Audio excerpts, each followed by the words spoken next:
हम सीखेंगे 3 ऐसा स्ट्रक्चर जो रोज बोले जाने वाले इंग्लिश में बहुत ज्यादा इस्तेमाल किया जाता है। और अगर हम बात पहले स्ट्रक्चर की करें तो वो है for better and for worse. उसके बाद आप लिखेंगे सब्जेक्ट वर्ब ऑब्जेक्ट। और इस टॉपिक का इस्तेमाल हम तब करते हैं जब हमें कहना हो अब चाहे अच्छा हो या बुरा। जैसे मान लीजिए अगर आपको कहना हो अब चाहे अच्छा हो या बुरा मैं तुम्हारा समर्थन करूंगा, यानी मैं तुम्हें सपोर्ट करूंगा, तो इस सेंटेंस के लिए आप कहेंगे for better and for worse I will support you. अब चाहे अच्छा हो या बुरा मैं इस काम को पूरा करूंगा, तो इस सेंटेंस के लिए आप कहेंगे for better and for worse I will complete this work. अगर आपको कहना हो अब चाहे अच्छा हो या बुरा मैं एक बिजनेस स्टार्ट करूंगा, तो इस सेंटेंस के लिए आप कहेंगे for better and for worse I will start a business. तो फ्रेंड्स, उम्मीद करता हूं कि यहाँ आपने पहला स्ट्रक्चर समझा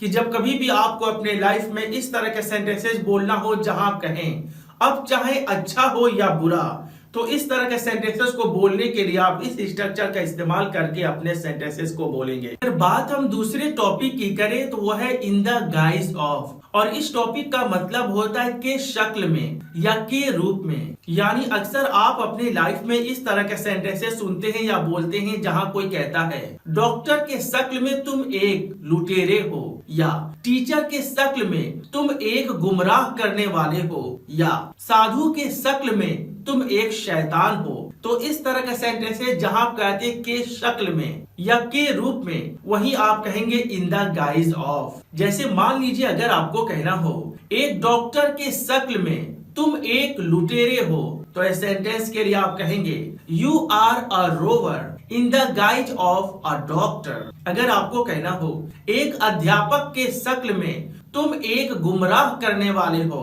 तो इस सेंटेंस के लिए आप कहेंगे you are a misleader in the guise of a teacher. अगर आपको कहना हो एक साधु के शक्ल में तुम एक शैतान हो, तो इस सेंटेंस के लिए आप कहेंगे you are a devil in the guise of a saint. तो फ्रेंड्स, उम्मीद करता हूं कि आपने बड़े शानदार तरीके से सीखा कि जब कभी भी आपको इस तरह के सेंटेंसेस बोलना हो जहां कहेंगे के शक्ल में या के रूप में, तो आप कहेंगे इन द गाइज ऑफ। अगर बात हम तीसरे स्ट्रक्चर की करें तो वह है इज स्वैप्ड विद। और इस स्ट्रक्चर का मतलब होता है कोई इंसान किसी काम में डूबा हुआ है या कोई इंसान किसी काम में मस्त है, यानी वह इंसान इस काम में इस कदर खोया हुआ है या इतना मस्त है कि उसे बाहरी चीज से कोई लेना देना नहीं है।